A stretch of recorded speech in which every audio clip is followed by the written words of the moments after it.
Assalamualaikum warahmatullahi wabarakatuh. Kami dari kelompok 10 akan mempresentasikan tugas besar kelompok kami yang bertemakan Bitcoin. Di sini kami mengambil judul Prinsip Kerja Bitcoin dan membedakannya dengan mata uang nasional. Next. Sebelumnya, saya akan memperkenalkan anggota kelompok 10 terlebih dahulu.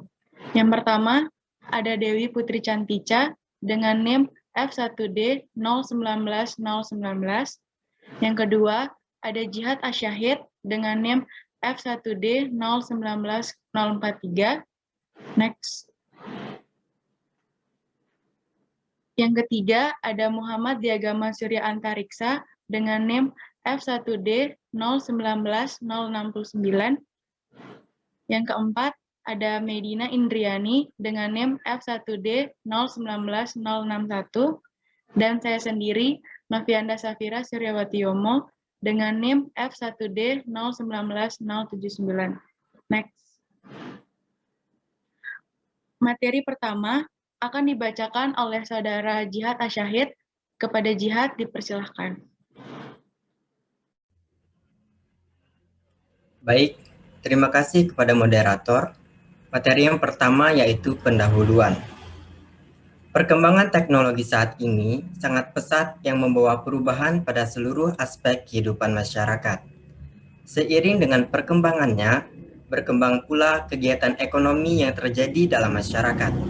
Salah satu dampak yang terjadi adalah perubahan alat transaksi yang digunakan.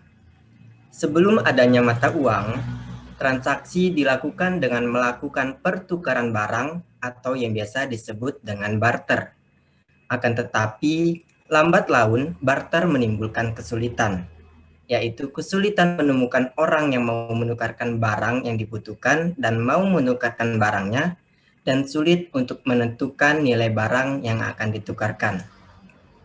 Kemudian, muncullah suatu benda sebagai media perantara yang dapat diterima, mudah dibawa, dan setiap waktu dapat ditukarkan dengan barang apa saja yang diinginkan dan hingga saat ini kita gunakan, yaitu yang disebut sebagai uang.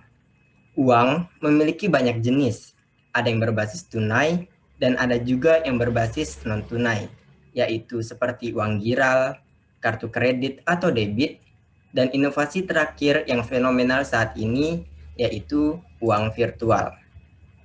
Itulah tadi ringkas cerita munculnya uang virtual di dunia. Sekian, terima kasih. Saya kembalikan ke moderator. Terima kasih Saudara Jihad. Materi yang kedua akan dibawakan oleh Saudari Medina Indriani. Kepada Medina dipersilahkan. Baik, terima kasih kepada moderator. Di sini saya akan menjelaskan tinjauan pustaka dari paper yang kelompok kami buat. Yang pertama adalah Bitcoin. Bitcoin adalah uang elektronik atau aset digital yang dibuat pada tahun 2009 oleh Satoshi Nakamoto. Bitcoin merupakan salah satu implementasi pertama dari cryptocurrency. Pertama kali dideskripsikan oleh Wei Dai pada tahun 1998 dalam milis Cypherpunks. Mekanisme yang terjadi pada transaksi menggunakan Bitcoin ada 4 macam, yaitu yang pertama mining, kedua exchange, yang ketiga commerce, dan yang terakhir ada investment. Selanjutnya ada uang virtual, yaitu uang virtual atau cryptocurrency atau mata uang virtual adalah sistem mata uang yang terpusat berupa jaringan yang mampu menghubungkan penggunanya tanpa perantara atau pihak ketiga seperti perbankan atau pemerintah. Selanjutnya yaitu peer-to-peer. Peer-to-peer merupakan sesuatu yang berjalan tanpa menggunakan server atau tanpa dikontrol oleh pihak manapun, sehingga Bitcoin berjalan tanpa memiliki server pusat. Next.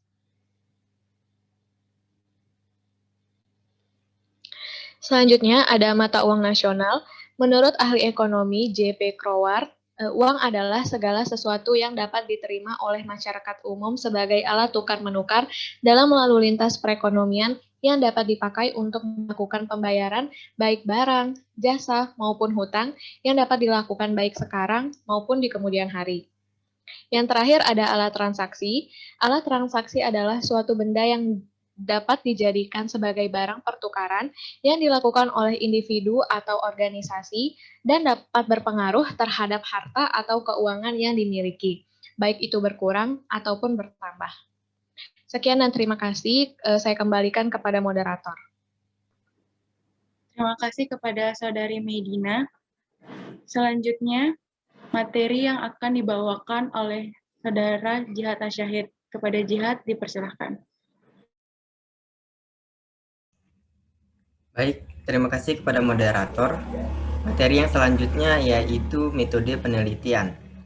Metode penelitian yang kami gunakan di sini adalah metode kualitatif, yaitu yang dilakukan dengan cara mengkaji fakta yang ada untuk memperoleh pemahaman mendalam dan mendeskripsikan realitas dan kompleksitas sosial. Kemudian, desain literatur atau desain penelitian yang kami gunakan di sini adalah literatur review atau tinjauan pustaka, yaitu yang dilakukan dengan mengkaji dan meninjau secara pengetahuan, gagasan, temuan yang terdapat di dalam literatur yang ada. Kemudian yang terakhir, spesifikasi penelitian yang kami lakukan di sini bersifat deskriptif analitis, yang artinya kenapa bersifat deskriptif analitis? Karena hasil penelitian yang kami peroleh mampu memberikan gambaran terhadap bagaimana prinsip kerja Bitcoin dan perbedaannya dengan mata uang nasional. Sekian, terima kasih. Saya kembalikan ke moderator. Ya, terima kasih kepada Saudara Jihad Asyahid. Next. Sini, materi yang akan kami bawakan terbagi menjadi subbab bagian. Subbab yang pertama ada perkembangan Bitcoin, yang kedua ada cara kerja Bitcoin, yang ketiga perbedaan Bitcoin dengan mata uang nasional, yang keempat kelebihan dan kekurangan Bitcoin, yang kelima ada kelebihan dan kekurangan uang nasional, dan yang terakhir kesimpulan dan saran. Untuk subbab yang pertama, perkembangan Bitcoin akan dibawakan oleh Saudara Reza. Kepada Reza dipersilahkan. Selanjutnya, kali ini saya akan menjelaskan perkembangan Bitcoin yang dimana sebagai alat pembayaran dalam transaksi komersial. Next.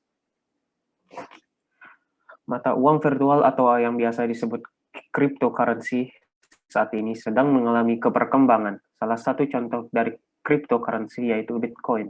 Bitcoin merupakan mata uang kripto yang berada di dalam sistem jaringan pembayaran yang open source P2P atau peer-to-peer sebagai mekanisme pembayaran yang bersifat privat yang permanen. Bitcoin sebagai mata uang kripto tentu saja menggunakan sistem kriptografi dan Bitcoin juga menggunakan algoritma khusus yang kompleks di dalam sistemnya yang menyebabkan Bitcoin hampir tidak mungkin dipalsukan. Penggunaan Bitcoin dalam proses transaksi komersial terus mengalami kenaikan. Terdapat sekitar 3 juta pengguna mata uang virtual di Indonesia. Bitcoin mengalami perkembangan yang sangat pesat semenjak pertama kali yang ditemukannya oleh seorang bernama Satoshi Nakamoto. Latar belakang disusunnya Bitcoin adalah untuk menghapus kebutuhan akan adanya pihak yang mengendalikan pusat yang dapat mengontrol seluruh sistem keuangan, sehingga Bitcoin dapat berjalan sendiri tanpa ada pihak ketiga. Jaringan sistem Bitcoin sendiri terdiri dari beberapa komputer yang bertugas menjalankan software atau perangkat lunak Bitcoin yang beroperasi dalam rangka untuk mencatat setiap transaksi yang terjadi di dalam sistem tersebut. Next. Di sini terdapat dua protokol Bitcoin yang dimana yang pertama yaitu menghilangkan peran otoritas sentral. Protokol Bitcoin tidak menggunakan buatan manusia yang memungkinkan terjadinya human error atau kesalahan manusia yang ditimbulkan dari tindakan manusia itu sendiri, sehingga hal ini dapat diminimalisir atau bahkan dapat dihilangkan.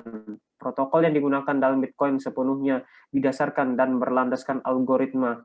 Sebagaimana yang diketahui bahwa algoritma berdasar pada matematika sehingga hitungan-hitungan yang ada di dalam protokol Bitcoin yang ada di dalam bersifat pasti dan tidak ada kemungkinan terjadinya human error atau kesalahan manusia yang dapat menyebabkan proses transaksi tidak berjalan dengan lancar.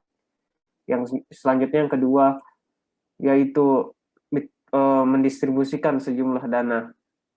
Nah, Bitcoin adalah mata uang virtual yang muncul baru-baru ini, sehingga timbul pertanyaan bagaimana cara mendistribusikan sejumlah dana ketika Bitcoin adalah mata uang virtual yang baru. Oleh karena itu, protokol Bitcoin mengatur terkait proses pendistribusian sejumlah dana ini. Setiap 12 menit, protokol Bitcoin akan mengeluarkan sejumlah Bitcoin di dalam jaringan Bitcoin, yang dimana pada awalnya dana yang dikeluarkan adalah 50 BTC yang akan terbagi setengah setiap 4 tahun. Konsep yang digunakan dalam proses pendistribusian Bitcoin ini menggunakan konsep dari half-life rules. Next.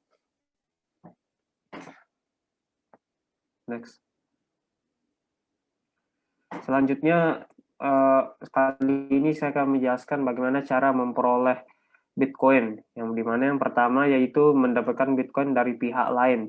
Dalam perkembangannya telah ada banyak situs e-commerce yang merupakan tempat jual beli Bitcoin atau biasa yang dikenal sebagai marketplace. Suatu situs yang merupakan tempat jual beli Bitcoin, inilah yang disebut dengan Bitcoin marketplace. Dalam perkembangannya telah ada banyak situs e-commerce yang merupakan tempat jual beli Bitcoin atau biasa disebut dengan e-commerce. Dikenal sebagai marketplace. Selanjutnya yang kedua yaitu mining atau menambang. Orang yang melakukan mining atau menambang ini dinamakan dengan miners atau menambang. Miners atau penambang Bitcoin adalah orang yang menggunakan komputer untuk melakukan kalkulasi atau perhitungan untuk menemukan blok yang ada di dalam susunan blockchain. Setelah miners telah berhasil memverifikasi blockchain tersebut, maka hal selanjutnya yang protokol lakukan adalah memberikan perangkaan berupa Bitcoin kepada miners yang secara sukarela atau tanpa paksaan melakukan verifikasi. Next. Selanjutnya di sini saya akan menjelaskan bagaimana cara kerja dari Bitcoin.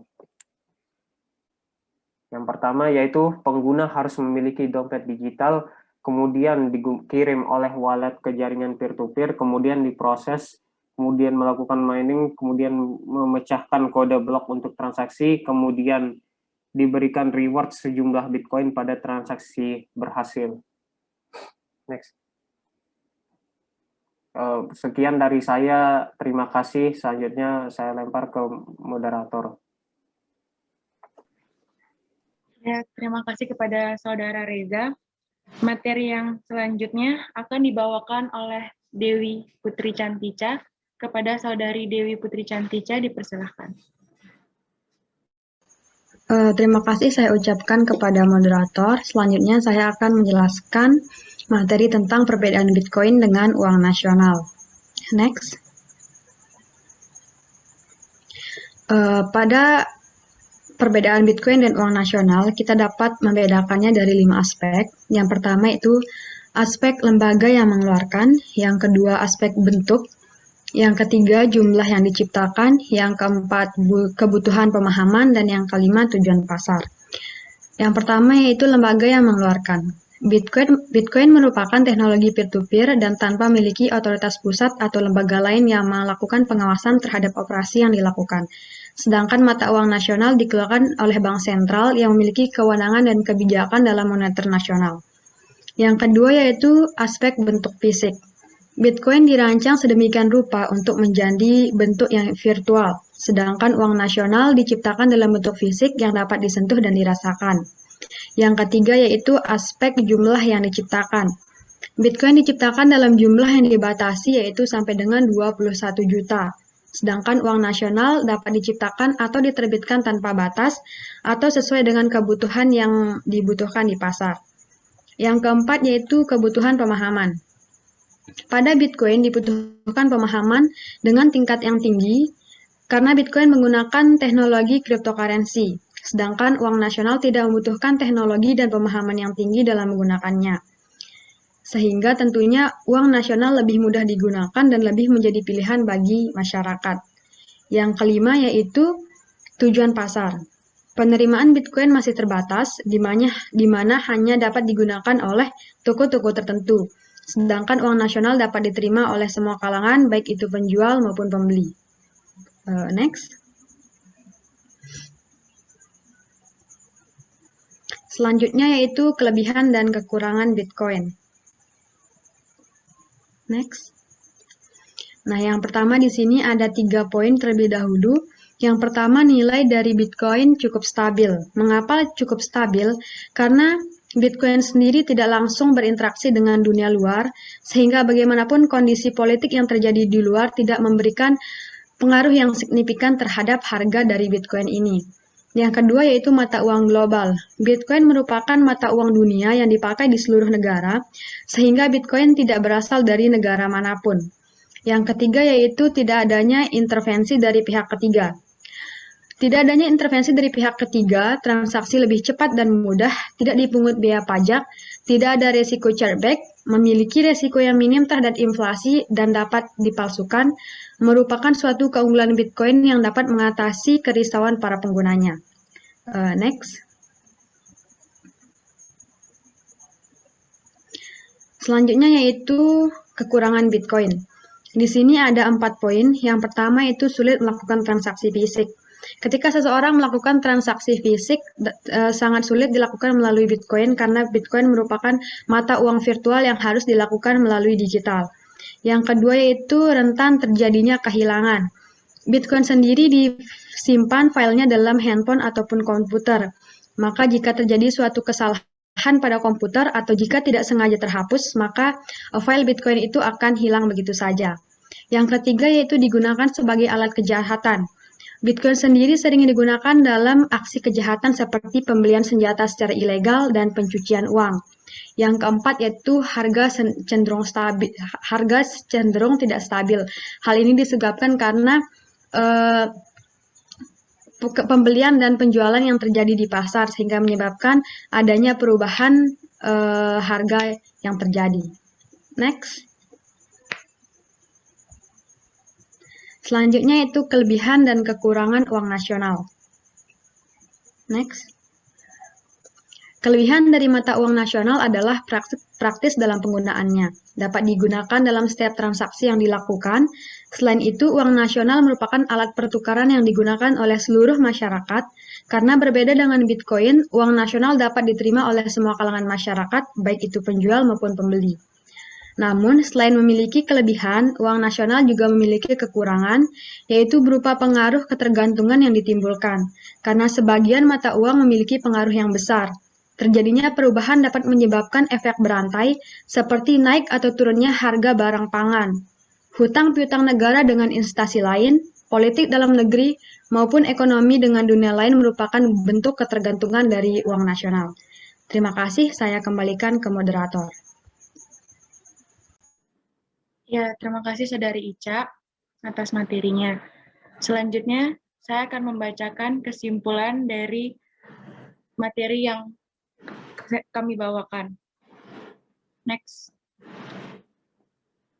Kesimpulan yang akan kami bawakan yaitu Bitcoin merupakan data digital yang memiliki nilai ekonomi dan dapat dikuasai oleh seseorang melalui penukaran dari mata uang rupiah ke dalam bentuk Bitcoin.